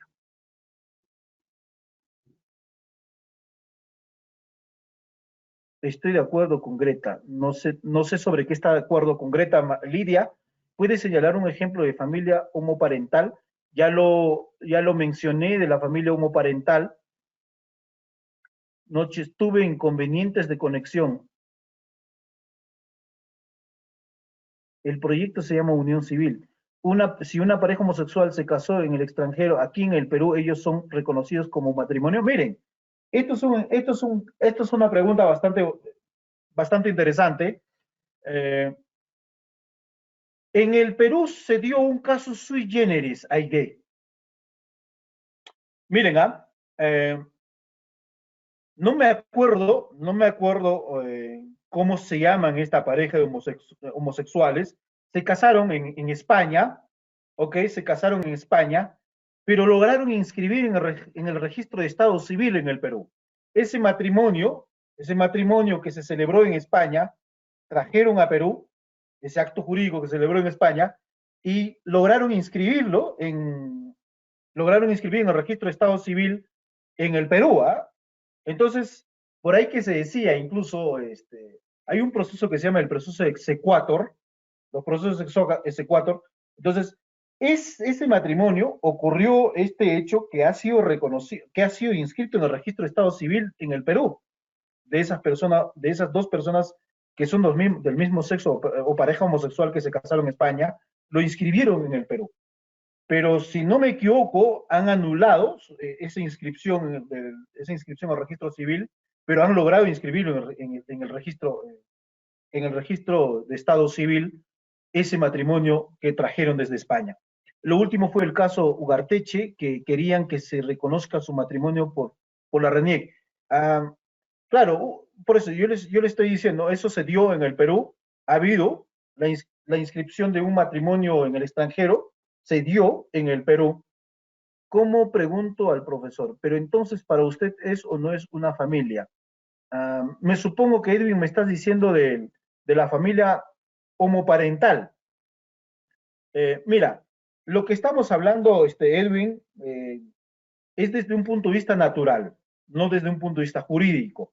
Desde un punto de vista natural, está, la familia está constituida incluso por dos personas del mismo sexo que que hagan una relación amorosa, y si han adoptado niños, ellos forman parte de una familia. Pero ese tipo de familia homoparental, todavía no he visto en el Perú. Yo particularmente no he visto ese tipo de familia en el Perú, pero sí se da en el extranjero, como en Estados Unidos. En el Estados Unidos normal, pueden adoptar dos personas del mismo sexo que hayan contraído matrimonio, pueden adoptar niños. Ese niño que han adoptado, eso se llama familia homoparental. El término de familia reconstituida es como decir familia ensamblada. Ajá, sí, es lo mismo, la familia ensamblada o reconstituida. Poner las vistas en modo presentación, hacer uso de la copita, esto para una mejor visualización.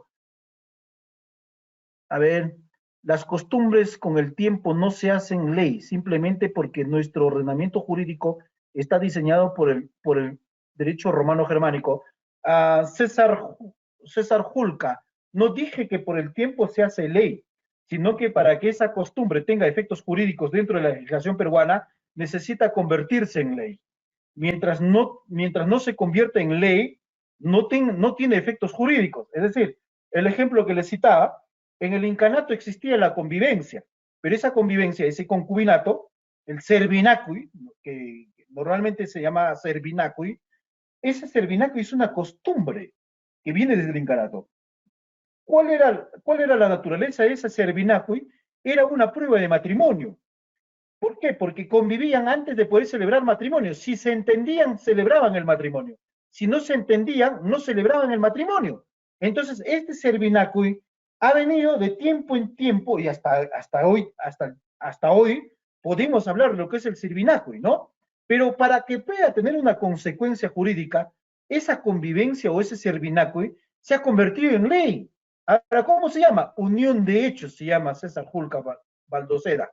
Entonces, no es que en el tiempo, con el transcurrir del tiempo se va a convertir en ley, sino que para que tenga efectos jurídicos, esa costumbre tiene que convertirse en ley. ¿Por qué? Porque somos un país netamente positivista. ¿Por qué digo que somos un país netamente positivista? Porque sobre todas las cosas está la ley. De ahí viene la jurisprudencia, la doctrina, la costumbre y los principios generales del derecho. Esas son las fuentes del derecho. Entonces, a eso me refiero, César. No es que en el tiempo se convierte per se en ley, no, sino que necesita una aprobación, ¿no? ¿Dónde? En el Congreso de la República. La unión, de hecho, ha sido convertido en ley, ¿no? Y ha sido aprobado por el Congreso de la República, incluso se encuentra diseñado en la Constitución Política del Estado de 1993. En Perú no tiene efecto jurídico la convivencia homosexual, pero en otros países, claro que sí. Claro, María Angélica, en otros países sí tiene efectos jurídicos, como España, por ejemplo, ¿no? España tiene una regulación incluso, pese a que puede haber altibajos desde un punto de vista doctrinario en España sobre la convivencia homosexual, sobre el matrimonio homosexual, pero ya existe un reconocimiento en España. En otros países sí, como tú dices. Soy Julio Castillo, si una pareja con una niña conforman una familia y deciden luego hacer un reconocimiento de unión de hecho, pero luego de un año se separan y cómo pueden anular esa unión de hecho. La anulación de unión de hecho, a ver, la, un, la unión de hecho a consecuencia, mejor dicho, a comparación del matrimonio es totalmente sencillo, Julio Castillo. ¿Por qué? Por, por eso dicen, ¿no? Hay un dicho que dice, para que, o sea, dice, el casarse es fácil, pero divorciarse es difícil, ¿no? La parte más difícil es divorciarse, pero contraer matrimonio es la parte más sencilla. Entonces, si eso es la lógica que uno aplica, entonces mejor no te cases, mejor constituye una unión de hecho. En una unión de hecho, la disolución incluso es unilateral, Julio Castillo. No necesitas, no necesitas incluso cualquier causal. La causal, la, la disolución de la unión de hecho puede ser cualesquiera de ellos. De manera unilateral puede decidirlo o puede tomar esa decisión cualesquiera de los convivientes. A comparación del matrimonio necesitamos causales, ¿no? Artículo 333 del Código Civil. Hay que remontarnos a las causales de separación de cuerpos o disolución del vínculo matrimonial. Igual, podemos hablar incluso de los mismos causales, pero en este caso sí es unilateral. Cualesquiera de ellos puede poner fin a la unión de hecho. Me refiero a quien se encarga de criar a los hijos. Uh, si hablamos de la separación de parejas, no es que pueda ya haber un común rótulo quién debe encargarse de la crianza de los hijos, porque la norma dice, o sea, la norma dice quien pueda ejercer la patria potestad del niño o ejercer la tenencia del niño, en este caso, o del menor o del hijo, es en quien confía más el niño. O sea, hay que ver incluso el principio superior del niño.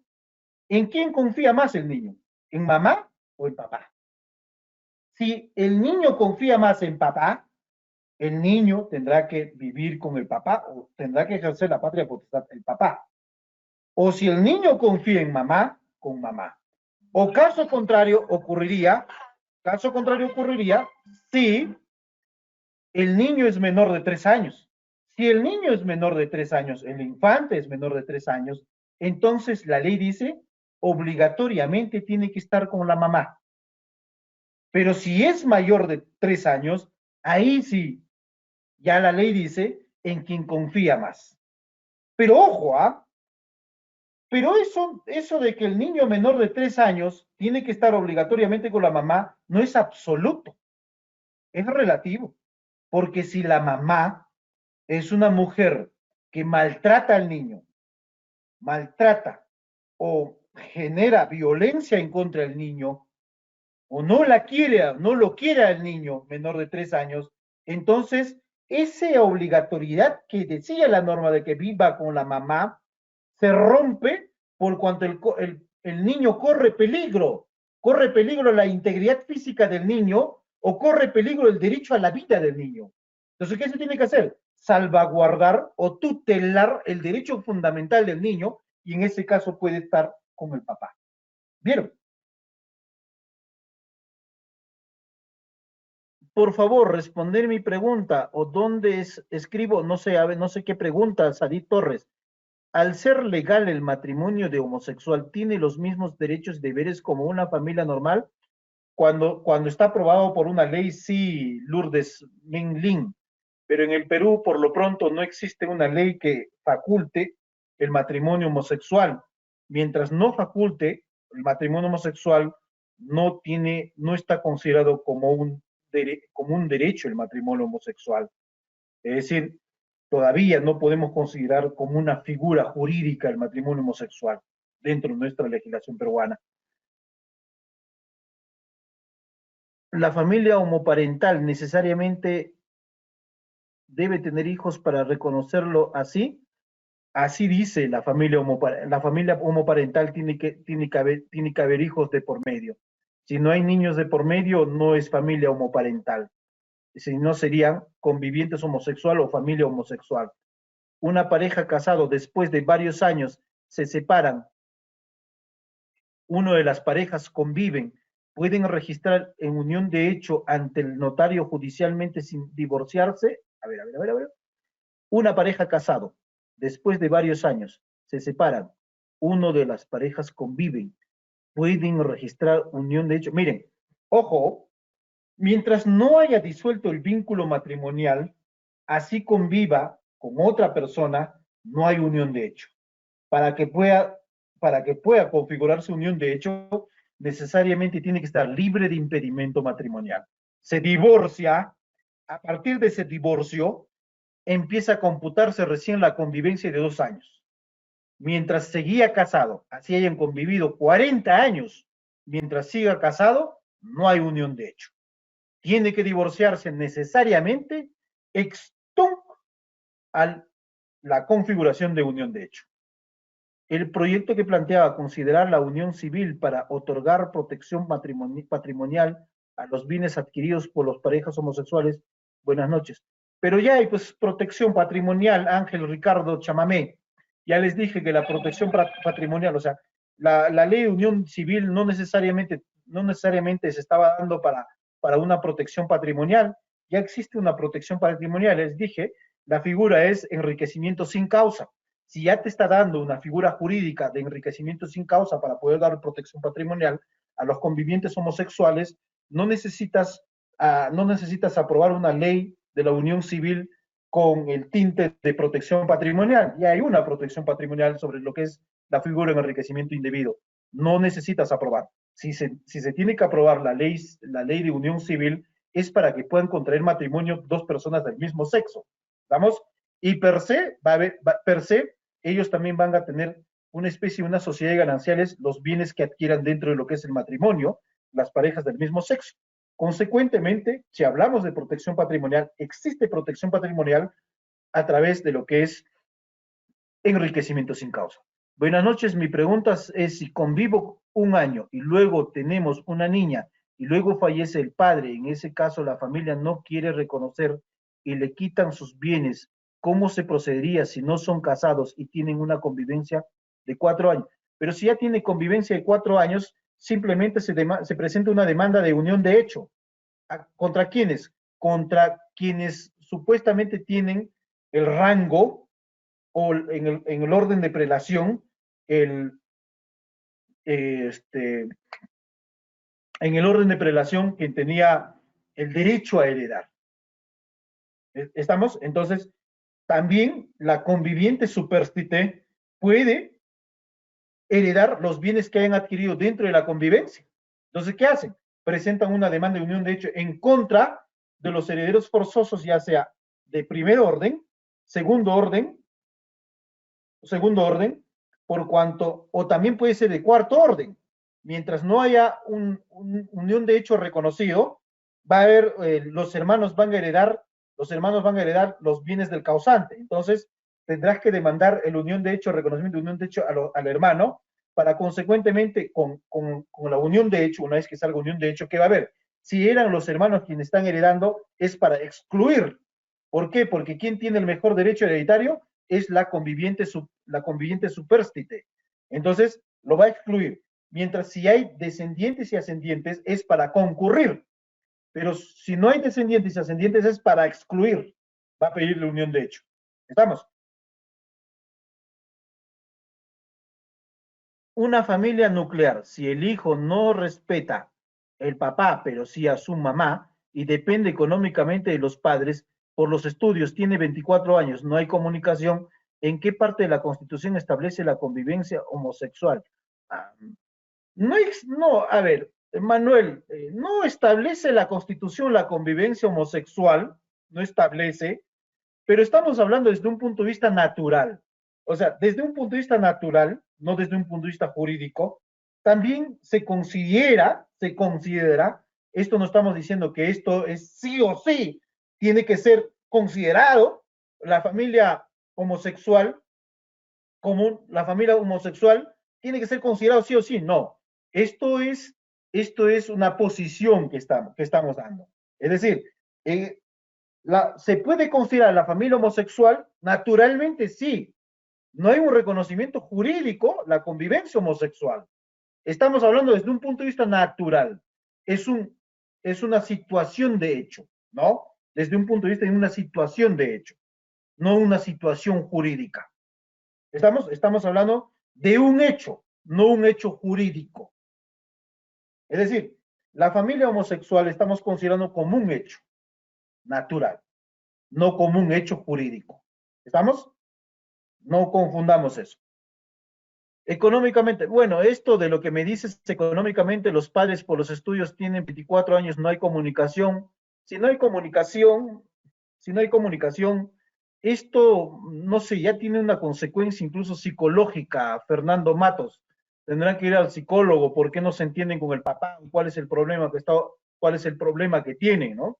Entonces, si es una persona de 24 años y sigue estudios superiores y tenga, por ejemplo, eh, notas satisfactorias, notas aprobatorias, entonces tendría derecho incluso de poder demandar por alimentos a su señor padre, que en puridad no comparten sentimientos entre ellos, ¿no? Probablemente hay diferencia entre papá e hijo, pero el hijo sigue estudiando, entonces lo único que podía hacer es exigir al papá que le siga pasando pensión alimenticia hasta los 28 años de edad, dice la ley, o caso contrario, hasta que pueda terminar los estudios ya sea técnicos o universitarios que está siguiendo el hijo.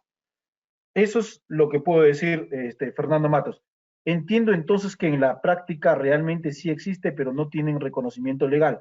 Ah, no sé de qué, no tienen reconocimiento, no sé sobre qué me estará hablando Jacqueline. Me supongo alguna cuestión que ya hemos conversado, pero, pero bueno,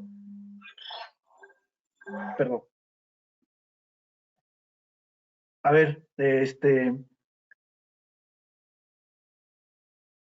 permítame un tantito, por favor.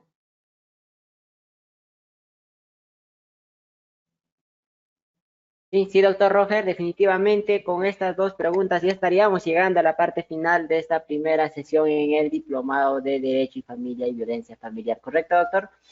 Ok, entonces dos preguntas más y damos por finalizada esta clase, entonces, Belmer. A ver, no puedo realizar mi pregunta, solo que las que adquieren certificado les dejan realizar preguntas. No, la pregunta lo puede hacer cualquiera, por eso es un curso gratuito, ¿no? La pregunta pueden hacer cualquiera de ustedes que están presentes, pueden hacer la pregunta. Doctor, buenas noches. Una pareja de convivientes llevan la convivencia 17 años, tienen 3 hijos y ambos están libres de matrimonio, libres de impedimento matrimonial, me imagino. Uno de ellos falleció por el tema del COVID, pero la pareja tenía una empresa de EIRL. ¿Qué acciones? Ya, ojo, si no hay unión de hecho, me supongo que esa empresa EIRL debe estar a nombre de uno de ellos. Me supongo que me estás diciendo que esa empresa EIRL estaba a nombre del causante o la pareja que ha fallecido. Entonces, para que sobre esa empresa EIRL, las EIRL solamente son de un solo dueño, ¿no? Una sola persona son los que constituyen el EIRL. Entonces, para que pueda heredar, en este caso, el patrimonio del EIRL, el patrimonio del IRL tiene que hacer la unión de hecho, caso contrario, los 3 hijos son los que van a heredar el patrimonio de la IRL. O el capital que tenía la IRL, eventualmente, mientras no exista unión de hecho, va a tener que heredar los 3 hijos. Caso contrario, tendrá que hacer unión de hecho para que también tenga derecho sobre esa IRL la conviviente supérstite. Mientras no ocurra eso, los hijos son los que van a heredar esa IRL. Entonces, de que puede heredar, sí puede heredar. ¿Por qué? Porque ya cumplió con los requisitos que establece el Código Civil, la Constitución Política del Estado, sobre lo que es la EIR, mejor dicho, sobre lo que es la unión de hecho. 2 años de convivencia, público continuo, libres de impedimento matrimonial. Entonces, con eso estaríamos dando por finalizado la clase correspondiente al día de hoy. continuaremos con la próxima clase, no sé, eso le pregunto a Belmer. Yo debo precisar que hoy día pienso que estaba programado que iban a llevar este curso con un docente distinto. Bueno, yo agradezco incluso la invitación del Club de Abogados y agradezco a Belmer de haberme comunicado para poder estar presente con ustedes, pero bueno, estoy aquí con ustedes. Para la próxima clase será mucho más dinámico porque vine de un momento a otro para poder compartir, espero haber estado al alcance de ustedes, pero la próxima será mucho mejor incluso la clase, ya mucho mejor la clase, en caso de que continuase mi persona dictando esta clase. Ya lo tomará la decisión, en este caso, la empresa organizadora, Club de Abogados, si es mi persona quien continúa o es otro docente quien continuará.